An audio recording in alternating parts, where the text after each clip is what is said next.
Hello दोस्तों, एक बार फिर आपका स्वागत। क्लास 12 केमिस्ट्री दूसरी इकाई विलयन और 10वां दिन है, 10th लेक्चर है और 9 इससे पहले हो चुके हैं। आप सारे सीक्वेंस से देखेंगे, बहुत बेहतर होगा। आज हम बात करेंगे द्रवों का वाष्प दाब, इस पर बात करेंगे। वाष्प दाब को प्रभावित करने वाले कारकों को देखेंगे, राउल्ट का नियम देखेंगे, सीमाएं देखेंगे, इसके उपयोग देखेंगे और आदर्श विलयन क्या होते हैं इसके बारे में बात करेंगे। मैं स्टार्ट करता हूँ। पहले द्रव का वाष्प दाब है क्या, इस कॉन्सेप्ट को पहले आप समझ लीजिए। क्या है कि एक बर्तन के अंदर यहां पर सर को ये द्रव भरा हुआ है, ठीक है।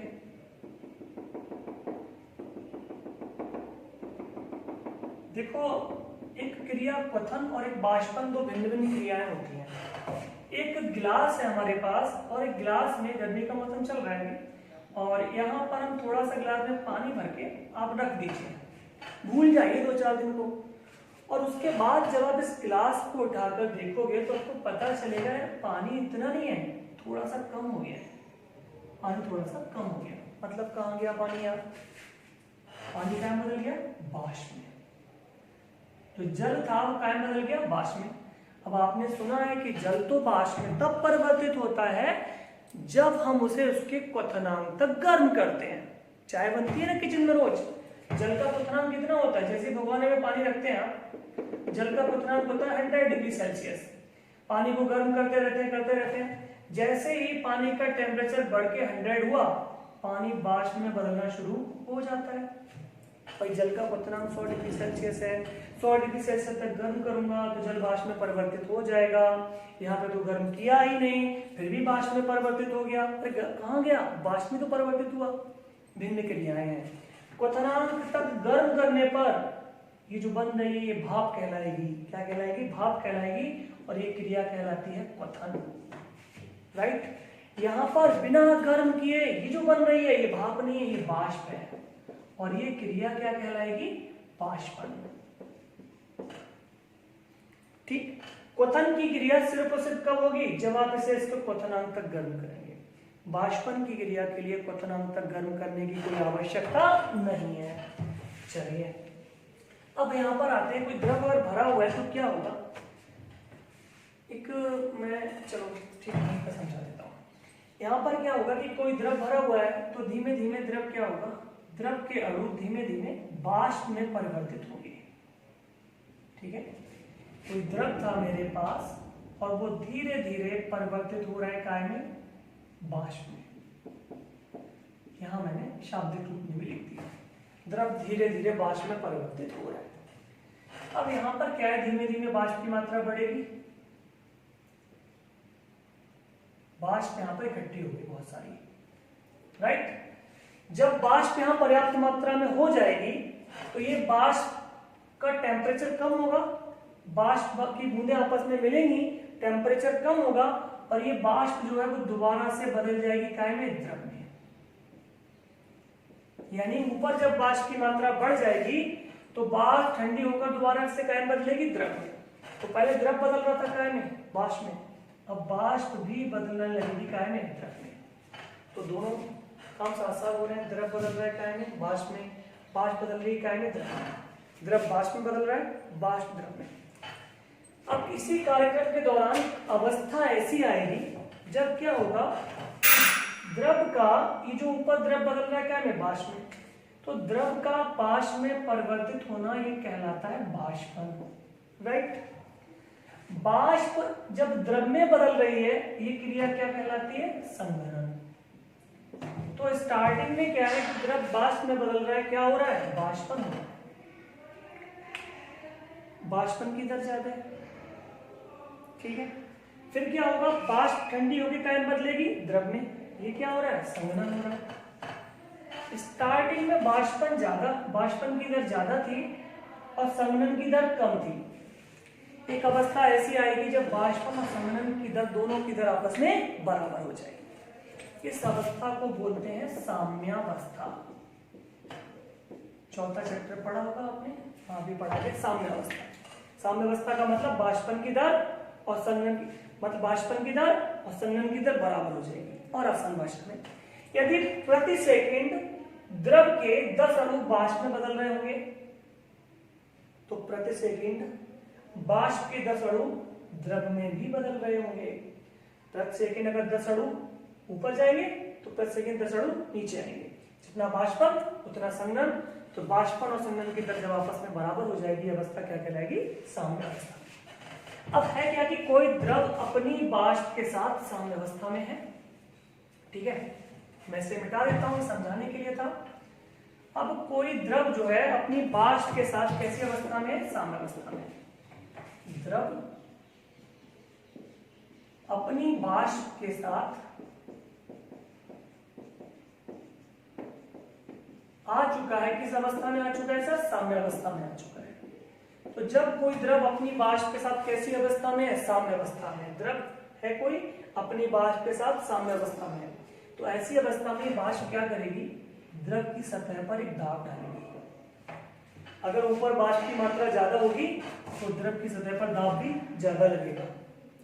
अगर वाष्प की मात्रा कम होगी तो दाब भी कम लगेगा। समझ रहे हैं आप? तो जब कोई द्रव अपनी वाष्प के साथ साम्य अवस्था में होता है, क्या हो रहा है? जब कोई द्रव अपनी वाष्प के साथ साम्य अवस्था में होता है, इस अवस्था में द्रव के द्वारा, वाष्प के द्वारा, इस अवस्था में वाष्प के द्वारा द्रव की सतह पर डाले गए दाब को ही हम क्या बोलते हैं? द्रव का वाष्प दाब बोलते हैं। ये बात समझ में आ जानी चाहिए। ठीक है, जब कोई द्रव अपनी वाष्प के साथ साम्य अवस्था में होता है, वाष्प के द्वारा द्रव की सतह पर डाले गए दाब को ये क्या बोलते हैं? द्रव का वाष्प दाब बोलते हैं। अब यहां से इक्वेशन समझ में आ रहा है कि भैया ये जो दाब पड़ रहा है किसकी वजह से पड़ रहा है? ऊपर वाष्प है, वही तो नीचे द्रव है, और ऊपर क्या है? वाष्प है। तो वाष्प तो दाब डाल रही है। अगर यहाँ पे वाष्प की मात्रा ज्यादा हो गई, अधिक हो गई, तो ये दाब भी अधिक हो जाएगा। वाष्प की मात्रा कम हो गई तो क्या होगा? दाब भी कम हो जाएगा। यानी वाष्प के द्वारा दाब आ रहा है, वाष्प अधिक होगी तो दाब अधिक होगा, वाष्प कम होगी तो ये दाब भी कम हो जाएगा। ठीक है, तो हम देखते हैं कि वाष्प, द्रव के वाष्प दाब को कौन कौन से कारक परिवर्तित कर सकते हैं। सबसे पहला कारक है द्रव की प्रकृति। ये जो द्रव के अणु हैं, आपने पढ़ रखा है कि अणुओं के मध्य लगने वाला आकर्षण बल। ये कोई द्रव है तो निश्चित रूप से द्रव का एक अणु दूसरे अणु को अपनी ओर क्या करता है? आकर्षित करता है। कोई भी अणु अपने आसपास के समस्त अणुओं को अपनी ओर आकर्षित करता है आकर्षण बल के द्वारा। तो अणुओं के बीच लगने वाले आकर्षण बल को बोलते हैं अंतरा अणुक आकर्षण बल। ठीक है, अंतरा अणुक आकर्षण बल। तो पहला है द्रव की प्रकृति। अगर इन अणुओं के बीच अंतरा अणुक आकर्षण बल अधिक हुआ, ठीक है, अगर इन अणुओं के बीच अंतरा अणुक आकर्षण बल कैसा हुआ? अधिक हुआ, तो ये अणु क्या करेगा? ऊपर जाने की कोशिश करेगा, मतलब वाष्प अवस्था में जाने की कोशिश करेगा। लेकिन इसके जो पड़ोसी अणु हैं वो इसे खींचेंगे अपनी ओर खींचेंगे। क्या लगाएंगे? उस पे अंतरा अणुक आकर्षण बल लगाएंगे, पीछे से खींचेंगे उसे अपनी ओर, उसे वाष्प अवस्था में नहीं जाने देंगे। मतलब वाष्प कम बनेगी। वाष्प कम बनेगी तो ये वाष्प दाब भी कम हो जाएगा। तो अगर ये अंतरा अणुक आकर्षण बल अधिक होगा तो क्या होगा? वाष्प कम बनेगी, और वाष्प कम बनेगी तो द्रव का वाष्प दाब भी कम हो जाएगा। इसके विपरीत अगर अंतरा अणुक आकर्षण बल कम हुआ तो ये अणु इस अणु को ज्यादा रोक नहीं पाएंगे। जो अंतरा अणुक आकर्षण बल लगा रहे हैं ना नीचे वाले अणु, तो वो इस अणु पर ज्यादा आकर्षण बल नहीं लगा पाएंगे और ये अणु आसानी से वाष्प में परिवर्तित हो जाएगा। अगर अंतरा अणुक आकर्षण बल कम हुआ तो आसानी से वाष्प बनेगी, वाष्प अधिक हो जाएगी तो वाष्प दाब अधिक हो जाएगा। तो क्लियर हुआ? अंतरा अणुक आकर्षण बल कम होने पर वाष्प अधिक बनेगी, वाष्प दाब अधिक हो जाएगा। दूसरी प्रकृति है ताप की, कि ताप कैसे परिवर्तित करेंगे। देखिए, अगर हम ताप बढ़ा देंगे तो ताप बढ़ने का मतलब है कि अणुओं की ऊर्जा बढ़ जाएगी। समझ रहे हैं मेरी बात को? अगर हम इसका ताप बढ़ा देंगे, गर्म कर दें इसका ताप बढ़ा दें, तो ताप बढ़ाने से अणुओं की ऊर्जा बढ़ जाएगी, और ऊर्जा बढ़ेगी तो तेजी से वाष्प में परिवर्तित होंगे। और वाष्प में परिवर्तित होंगे तो वाष्प की मात्रा बढ़ जाएगी और वाष्प दाब क्या होगा, बढ़ जाएगा। यानी कि वाष्प दाब ताप बढ़ने से बढ़ेगा क्योंकि वाष्प अधिक हो जाएगी। ताप घटाएंगे, वाष्पन नहीं होगा, वाष्प दाब कम हो जाएगा। तो जब भी किसी द्रव का वाष्प दाब की गणना की जाती है हमेशा स्थिर ताप पर की जाती है, क्योंकि ताप बढ़ाओगे अणुओं की ऊर्जा बढ़ेगी, वाष्प की मात्रा बढ़ेगी और वाष्प दाब क्या होगा, बढ़ जाएगा। ठीक है, तो ताप भी वाष्प दाब को प्रभावित करने वाला एक महत्वपूर्ण कारक है। तीसरा देखिए अवाष्प, ये बहुत इंपॉर्टेंट है, इसके आधार पर अगला नियम भी पढ़ेंगे। अवाष्पशील विलेय की उपस्थिति। अभी क्या है, ये पूरा सरफेस खाली है। पूरा सरफेस खाली का मतलब है कि वाष्पन सा देखिए यहां से भी हो रहा है ना, यहां से भी वाष्पन हो रहा है, हर जगह से वाष्पन हो रहा है। वाष्पन के लिए पूरा सरफेस मिला हुआ है, पूरी सतह मिली हुई है, हर जगह से वाष्पन हो रहा है। वाष्प बहुत अधिक मात्रा में बनेगी, वाष्प अधिक मात्रा में होगी तो वाष्प दाब भी अधिक होगा, क्योंकि ये वाष्प जो ऊपर इकट्ठी हो रही है वही तो वापस आके दाब डालने वाली है। ठीक, अब अगर इसके अंदर मैं कोई अवाष्पशील पदार्थ मिला दूं, क्या मिला दूं, देखिए इसे मैं लिख देता हूं यहाँ पे, अवाष्पशील पदार्थ। तो अगर मैंने अवाष्पशील पदार्थ मिला दिया, क्या होगा, यहाँ पर अवाष्पशील पदार्थ है, ये खुद तो वाष्पित होगा नहीं और वाष्पन होने भी नहीं देगा, मतलब अब यहां से वाष्प नहीं बनेगी, यहां से वाष्प बनेगी, क्योंकि यहां पर अवाष्पशील पदार्थ नहीं है। ये अवाष्पशील पदार्थ आ गया, ये ना स्वयं वाष्पित होगा ना वाष्पन होने देगा, यहां से भी वाष्प नहीं बनेगी, यहां से बनेगी क्योंकि यहाँ पे अवाष्पशील पदार्थ नहीं है। यहां से भी वाष्प, यहाँ भी आ गया अवाष्पशील पदार्थ, ये ना तो स्वयं वाष्पित होगा ना वाष्पन होने देगा। तो जहां जहां अवाष्पशील पदार्थ सतह पर आएगा वो वाष्पन की दर को कम करेगा। तो जब आप अवाष्पशील पदार्थ घोलोगे तो वाष्पन कम हो जाएगा, वाष्पन कम होगा तो देखो अवाष्पशील पदार्थ आपने घोला, अवाष्पशील पदार्थ घोलने से क्या हो गया भैया, वाष्पन कम हो गया, वाष्पन कम हो गया तो वाष्प कम हो गई, वाष्प कम हो गई तो वाष्प दाब भी कम हो गया। ठीक है, तो अवाष्पशील पदार्थ घोलने से वाष्प दाब हमेशा घट जाता है, तो अवाष्पशील पदार्थ क्या करता है, वाष्प दाब को हमेशा कम कर देता है। अब मैं यहाँ पे बताता हूँ, देखिए एक उदाहरण हम ले लेते हैं कि हमारे पास क्या है, एक ये शुद्ध विलायक है। मैं मान लेता हूं कि ये जो मेरे पास शुद्ध विलायक है,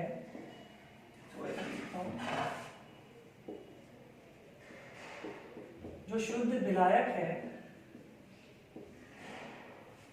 इसका वाष्प दाब P0 मान लेते हैं। शुद्ध विलायक का वाष्प दाब कितना मान लेते हैं, नॉट नीचे लगा दो, चलो कोई दिक्कत नहीं। P0 शुद्ध विलायक का मतलब अभी इसके अंदर कुछ घुला हुआ नहीं है, कितना है, P0 है। अब मैंने इसमें कोई अवाष्पशील विलेय घोल दिया, अब जब विलेय घोल दिया तो ये विलायक नहीं रहा, अब कौन बन गया, विलयन। तो विलयन का वाष्प दाब क्या मान लिया मैंने, PS। अब आप देख लो, अवाष्पशील पदार्थ नहीं घुला था उस समय वाष्प दाब क्या था, P0 था, जब नहीं घुला था तो क्या था, P0, मतलब कुछ घुला ही नहीं है तो P0 है, P0 का मतलब वाष्प दाब अभी अधिक है। अब अवाष्पशील पदार्थ घुल गया, अवाष्पशील पदार्थ क्या करेगा, वाष्प को रोकेगा, वाष्प दाब क्या होगा, कम हो जाएगा।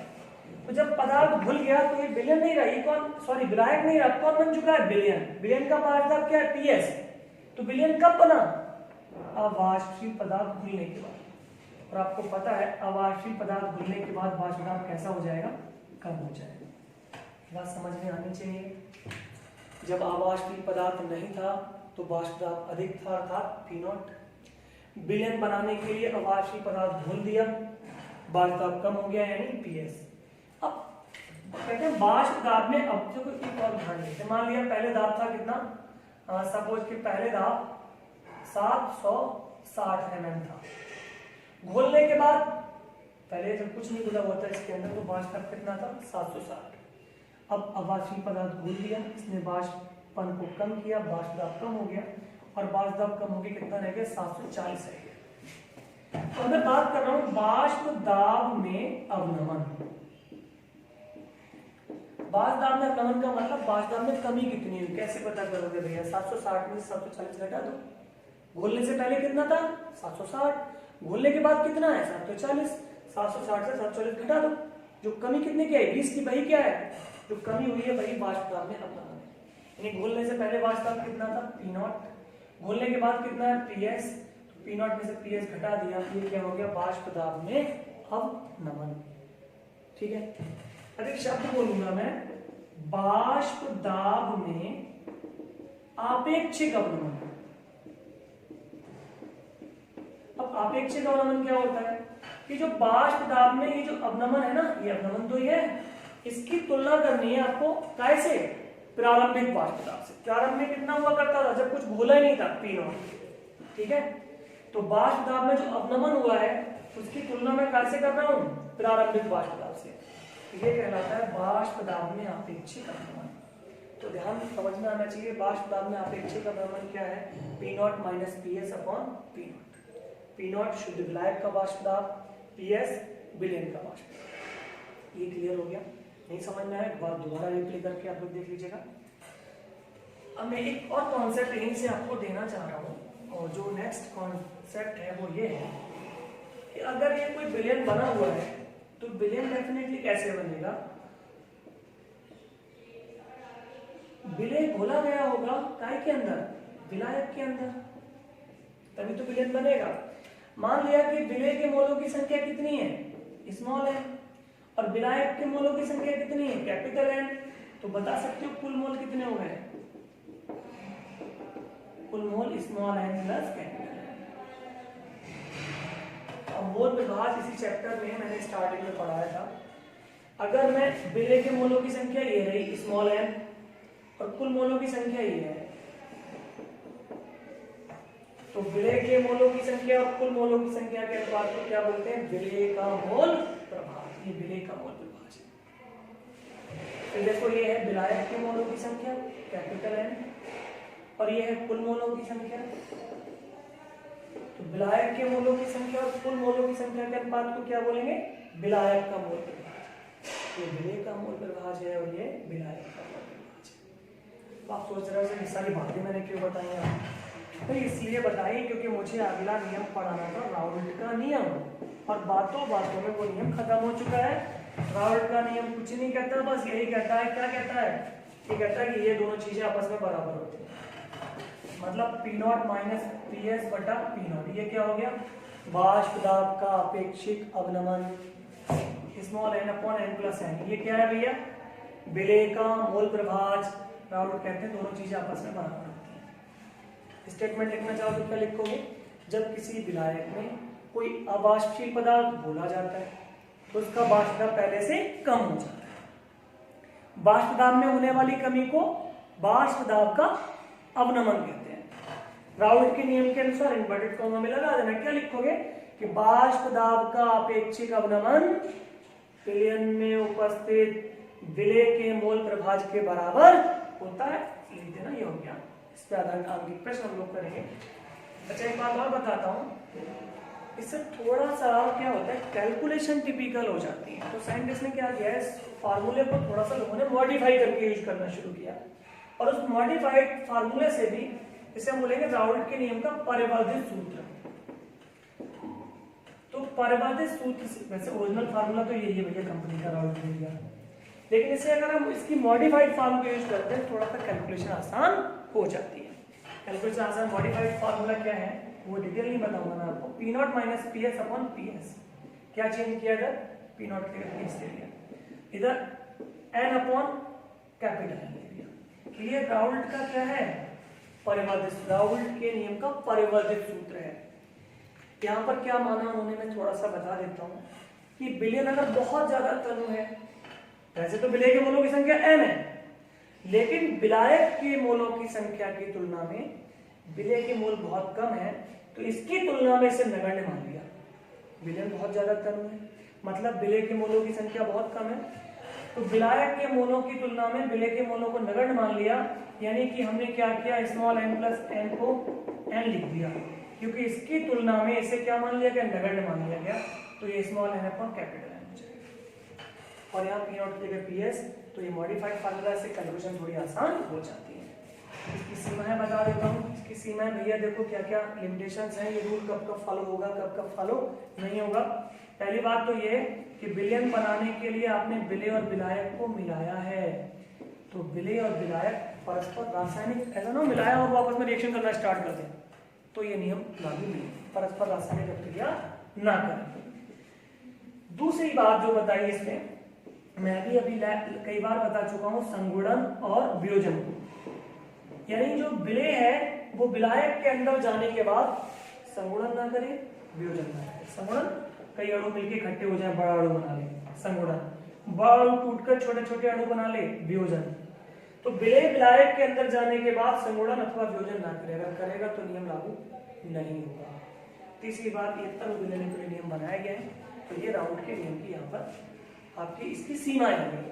अब उपयोग क्या, कहाँ से उसका उपयोग करोगे, देखो ये क्या है, शुद्ध विलायक का वाष्प दाब ज्ञात कर लो, पीएस विलयन का वाष्प दाब ज्ञात कर लो, तो आप विलेय का अणुभार ज्ञात कर सकते हैं। स्मॉल n क्या है भैया, विलेय की मोलों की संख्या, तो मोलों की संख्या निकाल ली, तो मोलों की संख्या बराबर होती है भार बटा अणुभार, तो आप विलेय का अणुभार भी ज्ञात कर सकते हो, परासरण दाब ज्ञात कर सकते हो, ठीक है। तो ये राउल्ट के नियम के यहाँ पे अनुप्रयोग हो जाते हैं। अब बोलते हैं आदर्श विलयन, आइडियल सॉल्यूशन कौन सा है, यहाँ राउल्ट का नियम पढ़ लिया तो हो गया समझो, ऐसा सॉल्यूशन जो राउल्ट के नियम का पालन करता है आइडियल सॉल्यूशन है, ठीक। एक और शब्द लगा देते हैं, delta H mix it should be 0, मतलब डेल्टा H क्या है, ताप में परिवर्तन, ऊष्मा में परिवर्तन। ऊष्मा बढ़ेगी तो ये पॉजिटिव हो जाएगा, ऊष्मा घटेगी तो निगेटिव हो जाएगा। तो कह रहे हैं कि जब आप विलेय और विलायक को मिलाएं तो ना तो ऊष्मा उत्सर्जित होनी चाहिए, मतलब निकलनी नहीं चाहिए, अब की जब ऊष्मा छेदी ना हो, और ना ही ऊष्मा अवशोषित होनी चाहिए। जब ऊष्मा अवशोषित भी नहीं होगी और उत्सर्जित भी नहीं होगी तो डेल्टा H मिक्सचर का क्या होगा, 0 होगा। तो फिर समझ जाओ कि वो विलयन आइडियल है। ऊष्मा निकल रही है या अवशोषित हो रही है तो विलयन आइडियल नहीं है। एक और condition, delta V should be 0, मतलब विलेय और विलायक को मिलाने से पहले देखो, विलायक का शुद्ध आयतन, पहले जो विलायक का आयतन था मान लिया, विलायक का आयतन मान लिया 100 ml था। अब आपने इसमें विलेय घोला, तो विलेय घोलने के बाद भी 100 ही रहना चाहिए, ना बढ़ना चाहिए ना घटना चाहिए। तो डेल्टा V शुड बी 0। तो आयतन में विलेय और विलायक को मिलाने पर ना तो ऊष्मा परिवर्तन शून्य होना चाहिए, आयतन परिवर्तन शून्य होना चाहिए। ऐसा हो रहा है तो आप समझ जाइए कि वो विलयन आदर्श विलयन है। इसके बाद हमारी एक क्लास और होगी, और उस देखो नोट्स के लिए मैंने बताया था, इस नंबर पर आप व्हाट्सएप पर मुझसे बात कर सकते हो, मैं आपको नोट्स सेंड कर दूंगा, ठीक है। एक क्लास और होगी, उसके बाद ये पूरा चैप्टर खत्म हो जाएगा। मिलते हैं आपसे नेक्स्ट वीडियो में। Thank you for watching.